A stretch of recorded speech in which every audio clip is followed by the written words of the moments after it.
మహిళల యొక్క ప్రగతి ప్రణాళికలో భాగంగా ఈ వారోత్సవాలను మనం నిర్వహించుకుంటున్నాం. ఈ సందర్భంగా శ్రీమతి ఇందిరాగాంధీ స్త్రీ శక్తి భవనాలను 8,000, అంగన్వాడీ భవనాలను, అదేవిధంగా సోలార్ విద్యుత్ ప్లాంట్లను, ఆర్టీసీ బస్సులను, వివిధ అభివృద్ధి కార్యక్రమాలను ఈ వారంలో చేపట్టడానికి కార్యక్రమాన్ని ఏర్పాటు చేసి, ఈ కార్యక్రమంలో నాతో పాటు ఉప ముఖ్యమంత్రి వర్యులు మిత్రులు బట్టి విక్రమార్క గారిని, రెవెన్యూ శాఖ మంత్రివర్యులు పొంగులేటి శ్రీనివాస్ రెడ్డి గారిని, ఐటీ అండ్ ఇండస్ట్రీస్ మినిస్టర్ మిత్రులు శ్రీధర్ బాబు గారిని, ఇతర శాసన సభ్యులను, రాజ్యసభ సభ్యులను,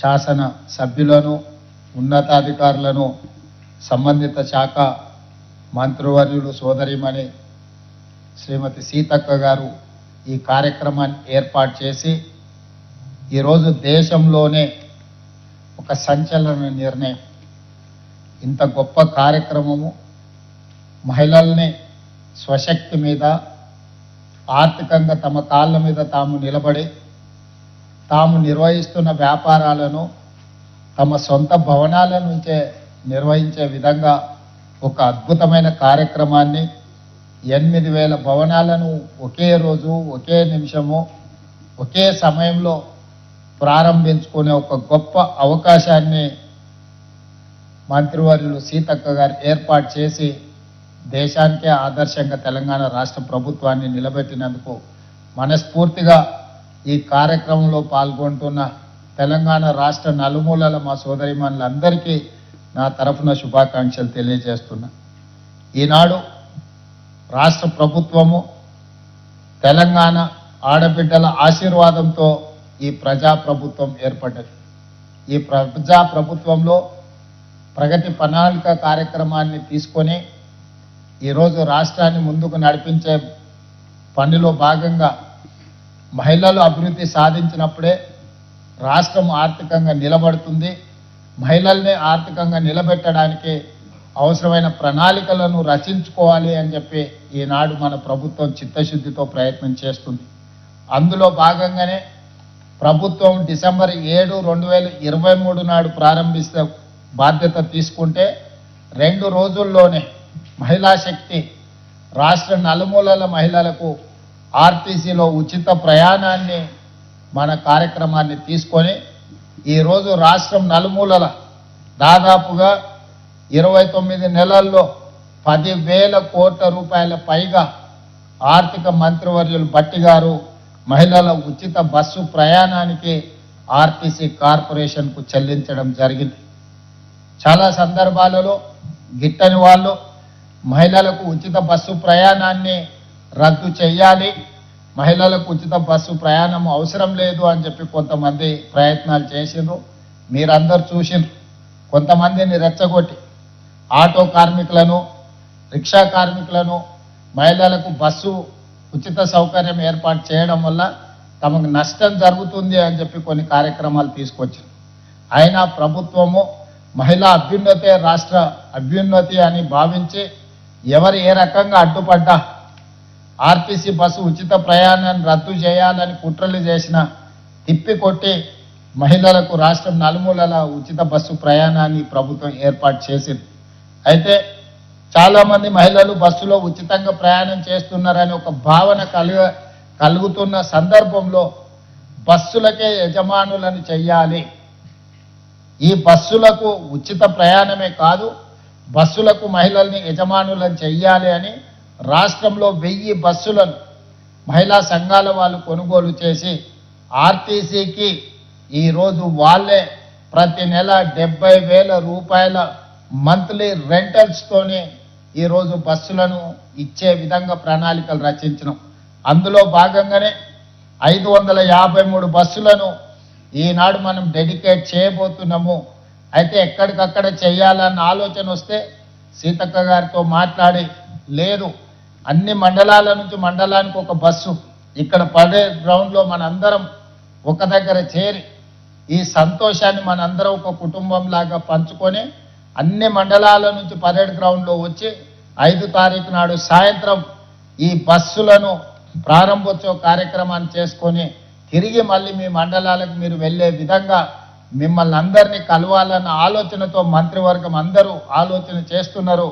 అందుకోసమని ఆ కార్యక్రమాన్ని కూడా ఈరోజు మనం తీసుకోవడం జరిగింది. అదేవిధంగా సోలార్ వ్యాపారం అంటే అదానీలో అంబానీలో లేకపోతే గొప్ప గొప్ప సంస్థలు మాత్రమే చేస్తాయని ఒక చర్చ ఉండే. ఈరోజు అదానీ అంబానీలతో మా ఆడబిడ్డలు పోటీ పడాలి అని సోలార్ విద్యుత్ ఉత్పత్తి 1000 మెగావాట్ల ప్రాజెక్టులు మీకు ఇవ్వాలి అని ఆ విద్యుత్ శాఖ మంత్రివర్యులు భట్టి గారు మేమందరం తీసుకొని ఈరోజు ఆ కార్యక్రమాన్ని కూడా మనం ముందుకు తీసుకెళ్తున్నాం. ఈరోజు ఇండియన్ ఆయిల్ కార్పొరేషన్ కానీ భారత్ పెట్రోలియం కానీ లేకపోతే రిలయన్స్ సంస్థలు పెట్రోల్ బంకుల వ్యాపారం చేస్తున్నాయి. అక్కడక్కడ మనం నేషనల్ హైవేస్ మీద పోతుంటే రిలయన్స్ సంస్థ పెట్రోల్ బంకులు కనిపిస్తుండే. అందుకే ఈరోజు రిలయన్స్ అంబానీలు చేసే వ్యాపారం మా ఆడబిడ్డలు కూడా చెయ్యాలి అని చెప్పి ఈరోజు జిల్లా కేంద్రాలలో మహిళలకు మనం పెట్రోల్ బంకుల వ్యాపారం పెట్టించడం జరిగింది. ఇప్పుడు దాదాపుగా 4 లక్షల నుంచి 5 లక్షలు ప్రతి నెల సంపాదించుకుంటున్నారు. ప్రతి జిల్లా కేంద్రంలో వీలైనంత మేరకు పెట్రోల్ బంకులకు స్థలాలు కేటాయించి ఆడబిడ్డలతో పెట్రోల్ బంకుల వ్యాపారం చేయించాలని రాష్ట్ర స్థాయిలో కూడా ఈరోజు మనం వీటిని విస్తరించి వీళ్ళందరినీ కూడా మనం ప్రోత్సహించాలని ఈరోజు నిర్ణయం తీసుకున్నాం. అదేవిధంగా ఈరోజు కొంతమంది ఆడబిడ్డలను వాళ్ళకి బ్యాంక్ లోన్ లింకేజ్ ఇవ్వడమే కాకుండా బిజినెస్లలో రాణించే విధంగా ఈ నెల 29 నాడు ఇంక్యుబేటర్ ప్రోగ్రామ్ని కూడా తీసుకొని బ్యాంక్ లోన్స్ వాళ్ళకి కావాల్సిన బిజినెస్లను వాళ్ళని కోటీశ్వరులను చేయడానికి అవసరమైన అన్ని రకాల కార్యక్రమాలను వి హబ్ నుంచి ఈరోజు మీ ముందు పెట్టి ఈ కార్యక్రమాన్ని మనం ముందుకు తీసుకువెళ్తున్నాం. ఈరోజు ప్రతి వ్యాపారంలో మారుమూల గ్రామాలలో ఉండే మహిళలు ఆర్థికంగా నిలబడాలి అని ఆర్టీసీ బస్సులు కావచ్చు, సోలార్ విద్యుత్ ఉత్పత్తి కావచ్చు, పెట్రోల్ బంకుల నిర్వహణ కావచ్చు. అదేవిధంగా నేను నిన్నమన్న మా అధికారులతో నేను మాట్లాడిన ఇప్పుడు 5 లక్షలు ఉన్న మీ బ్యాంక్ లింకేజ్ను ఈ రోజు నుంచి 10 లక్షలకు పెంచుకోవడం జరుగుతుంది. ఇప్పటి వరకు రాష్ట్ర ప్రభుత్వం మీకు 60,000 కోట్ల రూపాయలు 60,472 కోట్ల రూపాయలను ఇప్పటికి మీకు బ్యాంకు లింకేజ్లు ఇవ్వడం జరిగింది. అదేవిధంగా బట్టి విక్రమార్క గారు ఇప్పటి వరకు మీకు 0 వడ్డీ కోసం 1,397 కోట్ల రూపాయలను ఇప్పటికి బ్యాంకులకు చెల్లించడం జరిగింది. నిర్మల్ జిల్లా నాకు తెలిసి 100% జీరో. ఈరోజు నిర్మల్ మొట్టమొదటి జిల్లా మొదటి స్థానంలో ఉంది. నిర్మల్ జిల్లా మహిళా సంఘాలను నేను మనస్ఫూర్తిగా అభినందిస్తున్నా. మీరు నిజంగా పెద్ద పెద్ద కంపెనీల వాళ్ళు బ్యాంకులలో అప్పులు తెచ్చి బ్యాంకులను ముంచి ఈ దేశాన్ని వదిలి పారిపోతున్నారు. విదేశాలలో ఈ దేశంలో ఉండే బ్యాంకులను ముంచి పారిపోతుంటే మా మహిళలు నిక్కచ్చిగా తీసుకున్న ప్రతి రూపాయి బ్యాంకులకు చెల్లించి ఈరోజు వాళ్ళ విజయగాథలను అందరూ చర్చించుకునే విధంగా ఈరోజు ముందుకు వెళ్తున్నారు. అదేవిధంగా ఈరోజు మీరు అందరు చూస్తున్నారు గ్రామాలలో ఐకేపీ కేంద్రాలు 8,500 కేంద్రాలలో వరి కొనుగోలు చేస్తే ఈరోజు రవాణా సమస్యలు, రైస్ మిల్లుల సమస్యలు, దళారుల సమస్యలు వస్తున్నాయి. అందుకనే మన అధికారులతో మాట్లాడిన ఈ సందర్భంగా ఈ సమావేశంలో ఉన్న ప్రతి ఆడబిడ్డకి నా సూచన, భవిష్యత్తులో బ్యాంకుల నుంచి మీకు రుణాల ఒప్పందం ఇప్పించే బాధ్యత నేను తీసుకుంటా. రైస్ మిల్లులు మీరే స్వయంగా పెట్టుకోండి. అదేవిధంగా అమెజాన్ లాంటి వాళ్ళు లాజిస్టిక్ సెంటర్లు అంటే పెద్ద పెద్ద గోడౌన్స్ కడుతున్నారు. మరి అమెజాన్ కట్టుకోగలిగినప్పుడు ఆడబిడ్డలు ఎందుకు కట్టుకోకూడదు? మీకు మండలాలలో మీకు అవసరమైన స్థలాలను ఇచ్చే పూచి నాది. మీరు లాజిస్టిక్ పార్కులు పెద్ద పెద్ద గోడౌన్లు కట్టుకోండి, రైస్ మిల్లులు పెట్టుకోండి. ఈ వరి మొత్తం మీ దగ్గరనే తీసుకొచ్చే విధంగా రైతులు అక్కడికే తీసుకొచ్చి అక్కడనే ఇచ్చి చిన్న చిన్నవి కాకుండా 20 ఎకరాలు, 30 ఎకరాలు, 50 అవసరమైతే 100 ఎకరాల వరకైనా మంచి లాజిస్టిక్స్ పార్క్స్ మీరు సిద్ధం చేసుకోండి. రెవెన్యూ మంత్రి గారు కూడా ఈ సమావేశంలోనే ఉన్నారు. ఎక్కడైనా భూములు, ప్రభుత్వ భూములు ఉన్నా, రోడ్డు దారి ఉంటే చాలు, ఊరికి కొంచెం దూరంగా ఉన్నా ఈరోజు రైస్ మిల్లులు పెట్టుకోవడానికి, గోడౌన్లు కట్టుకోవడానికి ఈరోజు మిల్లులకు మనము వేల మెట్రిక్ టన్నులు ఈరోజు మనము వడ్లిస్తే వాళ్ళు అమ్మేసుకొని మనకు అసలు వెనక్కి చెల్లించడం లేదు. ఈరోజు వేల కోట్ల రూపాయలు ఈరోజు దళారులు మిల్లర్లు కొంతమంది ప్రభుత్వాలను మోసం చేస్తున్నారు. అదే మన ఆడబిడ్డలకు ఇస్తే ప్రతి గింజకు జవాబుదారీతనంగా మన ఆడబిడ్డలు ఉంటారు. కాబట్టి భవిష్యత్తులో ఏ మిల్లులో కూడా మన బియ్యం మన వడ్లు తీసుకెళ్లి వాళ్ళ గోడౌన్లో స్టాక్ పెట్టేదే లేదు. ప్రతి మండలంలో లాజిస్టిక్ పార్క్స్ పెద్ద పెద్ద గోడౌన్లు కట్టి మహిళల దగ్గరనే భద్రపరుస్తాం. మహిళల దగ్గర నుంచే మిల్లర్లు వడ్లు తీసుకెళ్ళాలి, మళ్ళీ బియ్యం చేసి తీసుకొచ్చి అక్కడ అప్పు ఇచ్చే విధంగా ప్రణాళికలు కార్యాచరణ మనం సిద్ధం చేస్తున్నాం. ఈ దానికి కూడా మా సంఘాలను జిల్లా కలెక్టర్లందరికీ నేను ఈ సందర్భంగా ఆదేశాలు ఇస్తున్నా. ప్రతి మండలంలో 2 నుంచి 4 వరకు ఇట్లాంటి ప్రాంతాలను ఎతికి భూసేకరణతో పాటు ప్రతిపాదనలు, అదేవిధంగా అక్కడ లాజిస్టిక్స్ అంటే గోడౌన్స్ కట్టడానికి మిల్లులు పెట్టుకోవడానికి ఏ విధమైన ప్రాజెక్ట్ రిపోర్ట్స్ అవసరమో సంఘాలతో కూర్చొని కన్సల్టెంట్స్ పెట్టి ప్రతిపాదనని ప్రభుత్వానికి పంపించండి. తక్షణమే వాటిని మంజూరు చేసే బాధ్యత రాష్ట్ర ప్రభుత్వం తీసుకుంటుంది. 0 వడ్డీతో బ్యాంకుల లింకేజ్ కూడా రాష్ట్ర ప్రభుత్వం బ్యాంకర్స్తో మాట్లాడి ఆర్థిక మంత్రి గారు స్టేట్ లెవెల్ బ్యాంకింగ్ వాళ్ళతో ఎస్ఎల్బిసి మీటింగులు పెట్టి వాళ్ళకి కావాల్సిన రుణాలు కానీ వాళ్ళకి కావాల్సిన నిధుల మంజూరీకి మంత్రి గారు సహకారం ఇస్తారు. ఆ పైన ఏదైనా అవసరం ఉన్నప్పుడు నేను కూడా పూర్తి స్థాయిలో ఇందులో పాల్గొంటాను. ఇదే కాకుండా ఈరోజు మనం సూపర్ బజార్లు చూస్తున్నాం. ఒక దగ్గర పోతే బిగ్ బజార్ కనిపిస్తుంది, ఇంకొక దగ్గర పోతే డీమార్ట్ కనిపిస్తుంది, ఇంకొక దగ్గర పోతే ఇంకేదో పెద్ద కంపెనీలు చైన్ సూపర్ బజార్లు వస్తున్నాయి. అందుకే నేను మా ఆడబిడ్డలకు సూచన చేస్తున్నా, కొనుగోలు చేసేదే మీరు, సూపర్ బజార్లకు వెళ్ళి వస్తువులు కొనుక్కుంటున్నదే మీరు. మీరే 67 లక్షల సైన్యం ఉన్నారు, అంటే 67 లక్షల కుటుంబాలు మీరు కొనుక్కుంటేనే ఆ సూపర్ బజార్లు ఈరోజు వ్యాపారం చేసుకుంటున్నాయి. అందుకే మహిళా శక్తి సూపర్ బజార్ మీరు ఒక కార్పొరేట్ విధానాన్ని చేసుకోండి. మిత్రులు ఎన్ఎం శ్రీనివాస్ రెడ్డి గారు నాకు ఈ సూచన చేసిండ్రు, నాకు బాగా నచ్చింది. రాష్ట్ర ప్రభుత్వం నుంచి కొంత కార్పస్ ఫండ్ ఇస్తాం, మా తరఫున కూడా కొంత పెట్టుబడి పెడతాం. మీరు కూడా దీన్ని ఒక కార్పొరేట్ స్ట్రక్చర్ డిజైన్ చేసుకొని షేర్స్ క్రియేట్ చేయండి. ప్రతి మహిళ ఒక 5,000 ఒక 10,000 ఇందులో పెట్టుబడి పెట్టి భాగస్వాములు అయితే రాష్ట్ర నలుమూలల మహిళా శక్తి సూపర్ బజార్లు వస్తాయి. అప్పుడు 100,000 కోట్ల రూపాయల వ్యాపారం మీరే చేసుకోవచ్చు, మీ లాభాలు మీరే తీసుకోవచ్చు.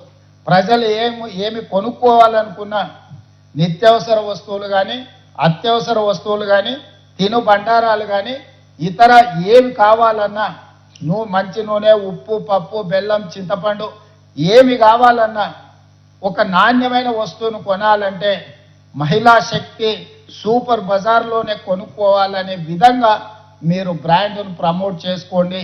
మీకు పట్టణాలలో అవసరమైన ల్యాండ్ను ప్రభుత్వం ఎక్కడున్నా నామినల్ రెంట్ మీద మీకు మంజూరు చేపించే బాధ్యత నాది. అదేవిధంగా మున్సిపాలిటీలలో, మున్సిపల్ కార్పొరేషన్లో, జిల్లాలలో కూడా ఈ సూపర్ బజార్లను మీరు పెంచుకోండి. మొదటి విడతగా నియోజకవర్గానికి ఒక మంచి సూపర్ బజార్ పెట్టుకోండి. అప్పుడు 119 సూపర్ బజార్లు వస్తాయి. దీనికి సంబంధించి నేను మిత్రులు శ్రీనివాస్ రెడ్డి గారికి రిక్వెస్ట్ చేస్తున్నా, ప్రభుత్వ స్థలాలు ఎక్కడున్నా ఈ మహిళా సంఘాలకు నామినల్ రెంటు మీద 30 సంవత్సరాల దీర్ఘకాలిక లీజు మీరు ఇవ్వండి. అక్కడ వాళ్ళు బ్యాంకు లింకేజ్ పెట్టుకొని బ్రహ్మాండమైన సూపర్ బజార్లు కట్టుకుంటారు. అక్కడ అన్ని వస్తువులు, ఎందుకంటే గ్రామీణ ప్రాంతాలలో పంటలు పండించేది వీళ్ళే, పంటలు కొనుగోలు చేసేది వీళ్ళే ఐకేపీ కేంద్రాల ద్వారా. ఈరోజు మంచి ఆర్గానిక్ ఫుడ్ అంతా తీసుకొచ్చి సేకరించి మంచి బ్రహ్మాండమైన ప్యాకింగ్తోనే ఆ సూపర్ బజార్లలో ఈరోజు పెట్టుకుంటారు. ఎవరు కొన్నా కొనకపోయినా ఈ 67 లక్షల కుటుంబాలు ఈ సూపర్ బజార్లలో కొనుక్కుంటే ఇవి దేశంలోనే one of the best super బజార్లుగా రాణిస్తాయి. కాబట్టి భవిష్యత్తులో నేను ఇక్కడ ఉండే అధికారులకు మా సీతక్క గారికి సూచన చేస్తున్నా, మీరు ఒక మంచి ప్రాజెక్ట్ రిపోర్ట్ తయారు చేసుకోండి. రాష్ట్ర నలుమూలల ఈరోజు డీమార్ట్ లేకపోతే హెరిటేజ్ లేకపోతే బిగ్ బజార్ల కంటే బెస్ట్ సూపర్ బజార్లు మా ఆడబిడ్డలు పెట్టుకునేవి వస్తాయి. దానికి కావాల్సిన సంపూర్ణమైన సహకారాన్ని అందించడానికి ఈరోజు మా ప్రభుత్వం సిద్ధంగా ఉన్నది. అదేవిధంగా అక్కడ టీవీలో చూస్తుంటే, అక్కడ వీడియో కాన్ఫరెన్స్లో ఉన్న మా ఆడబిడ్డల్ని చూస్తుంటే చాలా సంతోషం అనిపిస్తుంది. అందరు పాలపిట్టల్లాగా అక్కడ బ్లూ కలర్లో కనిపిస్తున్నా. ఆనాడు మీ అందరికీ ఈ రాష్ట్ర ప్రభుత్వం పెట్టే చీర ఆడబిడ్డకు పెట్టే సారే అని చెప్పి ఈరోజు మనం పెట్టినాం. అందరు సంతోషంగా పండగకు కట్టుకున్నట్టుగా ఈరోజు అక్కడ చీరలు కట్టుకొని ఉన్నారు. ఒకప్పుడు ఇచ్చిన చీరలు మీకు తెలుసు, నేను పెద్ద చర్చ చేయదలుచుకోలే. పంట పొలాలలో పిట్టల్ని బెదిరించడానికి కట్టేది తీసుకెళ్ళి, కానీ ఈరోజు ఆడబిడ్డలు పండగ పూట కట్టుకున్నట్టుగా సారె పెడితే, పుట్టింటి వాళ్ళు సారె పెడితే ఏ విధంగా చీర కట్టుకుంటుందో ఆడబిడ్డ సంతోషంగా ఈరోజు మా ఆడబిడ్డలు అందరూ కూడా చీరలు కట్టుకొని ఈ వీడియో కాన్ఫరెన్స్లో పాల్గొంటే నిజంగా పోయిన సంవత్సరం మేము అందించిన చీరలు ఈరోజు మాకు సంతోషాన్ని అందించినాయి. అదేవిధంగా పట్టణాలలో కూడా కొంతమందికి గతంలో ఉత్పత్తి పూర్తి స్థాయిలో రాక వాయిదా పడ్డది. ఇప్పుడు వాటిని కూడా సీతక్క గారు పంపకాలు మొదలు పెడతామన్నారు.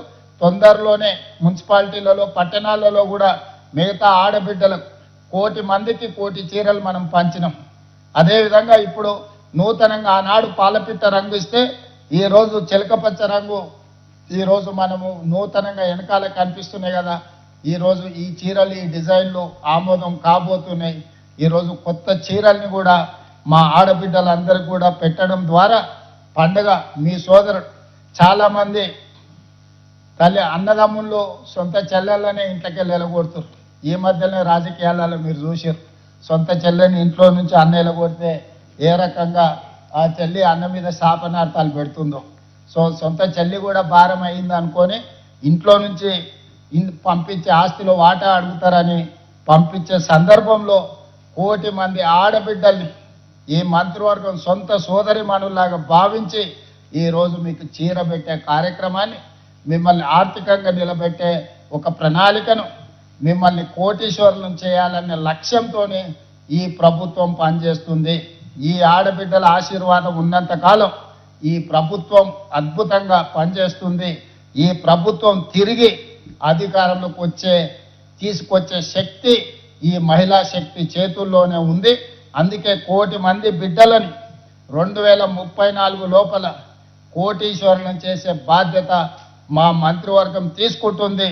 ఆ దిశగా పనిచేస్తున్న కష్టపడుతున్న మా అధికారులను అభినందిస్తూ ఈ కార్యక్రమంలో పాల్గొన్న మా ఆడపడుచులందరికీ మళ్ళొకసారి శుభాకాంక్షలు తెలియజేస్తూ ఇంత మంచి కార్యక్రమాన్ని ఏర్పాటు చేసిన సంబంధిత శాఖ మంత్రివర్యులు సీతక్క గారిని కూడా అభినందిస్తూ మీ అందరి దగ్గర సెలవు తీసుకుంటున్న ధన్యవాదాలు ఆడబిడ్డలారా.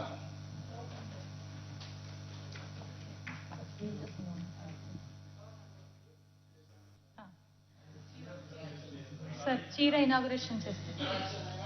ఓకే, ఇంటరాక్షన్స్ ఎవరిని తీసుకుంటుందో కొంత తీసుకుంటూ వాళ్ళతో మాట్లాడు. సార్ ఫస్ట్ 900 భవనాలని కడుతున్న నల్గొండ జిల్లా, అక్కడ ఉన్న జిల్లా సమాఖ్య ప్రెసిడెంట్ని ఏ మాధవి గారు, నీలగిరి జిల్లా మహిళా సమాఖ్య నల్గొండ, వారిని మాట్లాడవలసిగా కోరుతున్నాను. చంద్రశేఖర్ గారు మీరు ఫెసిలిటేట్ చేయండి. Good evening sir. గౌరవనీయులైన ముఖ్యమంత్రి గారికి సార్, గౌరవనీయ డిప్యూటీ చీఫ్ మినిస్టర్ గారికి సార్, గౌరవనీయులైన పిఆర్ మినిస్టర్ మేడం గారికి, గౌరవనీయుల రెవెన్యూ మినిస్టర్ గారికి, గవర్నర్ ఐటీ మినిస్టర్ గారికి, ప్రిన్సిపల్ సెక్రటరీ గారికి and all senior officers sir. Sir నాతో పాటు సార్ జిల్లా మహిళా సమాఖ్యకు సంబంధించినటువంటి మహిళలు ఉన్నారు, డిఆర్డిఓ గారు ఉన్నారు అండ్ ఇతర అధికారులు అందరూ ఉన్నారు సార్. సార్ మనకు ఉచిత బస్సు ప్రయాణంతో మొదలైనటువంటి ఈ ఇందిరా మహిళా శక్తి ప్రస్థానం సార్ అనేక తమరి యొక్క డైరెక్షన్స్ లో అప్రహితంగా